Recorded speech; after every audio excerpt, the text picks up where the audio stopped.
ಕಲಿತಾ ಇದ್ದೆ. ಅದು ಕಲಿಬೇಕಂತ ತುಂಬಾ ಇಂಟ್ರೆಸ್ಟ್ ಇತ್ತು ನನಗೆ. ಯಾಕಂದರೆ ನನಗೆ ಮಿಷಿನ್ ವರ್ಕ್ ಸ್ವಲ್ಪ ಗೊತ್ತಿತ್ತು, ಸ್ಟಿಚಿಂಗ್ ಎಲ್ಲನೂ. ಬ್ಲೌಸಸ್ ಎಲ್ಲ ಅಂದರೆ ನನಗೆ ಪ್ರಾಪರಾಗಿ ಕಟ್ಟಿಂಗ್ ಎಲ್ಲ ಗೊತ್ತಿರಲಿಲ್ಲ. ಸೊ ಹಾಗಾಗಿ ನಾನು ನೋಡ್ತಾ ಇದ್ದೆ ಆರಿ ವರ್ಕ್ ಯಾವ ರೀತಿ ಇರುತ್ತೆ ಏನು, ಯಾಕಂದರೆ ವರ್ಕ್ ಎಲ್ಲ ತುಂಬ ಇರುತ್ತಲ್ವಾ, ಯಾವ ರೀತಿ ತುಂಬ ಕಷ್ಟಪಡಬೇಕು ಏನೋ, ಎರಡು ಅಟ್ ಎ ಟೈಮ್ ತೊಗೊಂಡ್ರೆ ಕಷ್ಟ ಆಗುತ್ತೆ ಅಂತ ಹೇಳ್ಬಿಟ್ಟು ಅದಕ್ಕೂ ಮುಂಚೆ ನಾನು ಸರ್ಚ್ ಮಾಡಿದೆ ಗೂಗಲಲ್ಲೆಲ್ಲ, ಎಲ್ಲಾದರೂ ಇದೆನಾ ಕ್ಲಾಸಸ್ಸು ನೋಡೋಣ ನಿಯರು. ಯಾಕಂದರೆ ತುಂಬ ದೂರ ಹೋಗಿ ಟ್ರಾವೆಲ್ ಮಾಡಿ ತಿರ್ಗಾ ಬಂದು ನಮ್ಗೆ ಅದೆಲ್ಲ ಮಾಡೋಕ್ಕೆ ತುಂಬ ಕಷ್ಟ ಆಗುತ್ತೆ. ಸೊ ಹಾಗಾಗಿ ನಾನೇನು ಮಾಡಿದೆ, ಸರ್ಚ್ ಮಾಡಬೇಕಾದ್ರೆ ಮ್ಯಾಮ್ದು ಸಿಕ್ಕರೆ ಬಂದೆ. ಫಸ್ಟ್ ಫೋನ್ ಮಾಡಿದ ತಕ್ಷಣ ಅವ್ರು ಹೇಳಿದರು ಡೀಟೇಲ್ಸ್ ಎಲ್ಲ.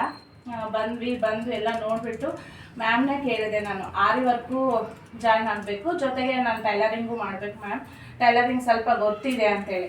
ಮ್ಯಾಮ್ ಹೇಳಿದ್ದು, ನೋಡಿ ಅದು ನಿಮಗೆ ಮಾಡೋ ಎಬಿಲಿಟಿ ಇದೆ, ನಿಮಗೆ ಆಗುತ್ತೆ ಅನ್ನೋದ್ರೆ ಎರಡು ಅಟ್ ಎ ಟೈಮ್ ತೊಗೊಳ್ಳಿ, ಬೆಳಗ್ಗೆ 1 ಕ್ಲಾಸು, ಮಧ್ಯಾಹ್ನ 1 ಕ್ಲಾಸ್, ಈ ಥರ 2 ಕ್ಲಾಸಸ್ ತೊಗೊಳ್ಳಿ ಅಂತ ಹೇಳಿದರು.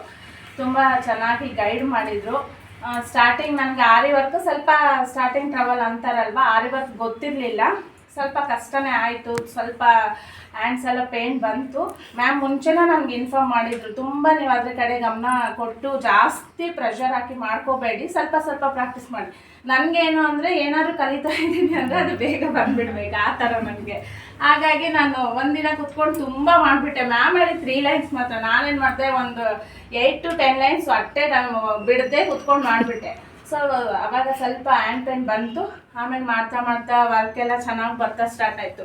ಬೇರೆ ವರ್ಕ್ ಏನಾದರೂ ಮ್ಯಾಮ್ ಕಳಿಸ್ತಾ ಇದ್ರಲ್ಲ, ನಮ್ಗೆ ಇದು ಮಾಡೋಕ್ಕೆ ಸಾಧ್ಯನಾ ಅಂತ ತುಂಬಾ ಯೋಚನೆ ಮಾಡ್ತಾಯಿದ್ದೆ.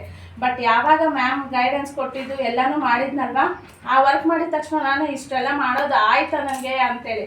ಅದಕ್ಕೆಲ್ಲ ಮೇನ್ ಕಾರಣ ಮ್ಯಾಮ್ ಅಂತ ಹೇಳ್ಬೋದು. ತುಂಬಾ ಖುಷಿ ಆಯಿತು ಮ್ಯಾಮ್.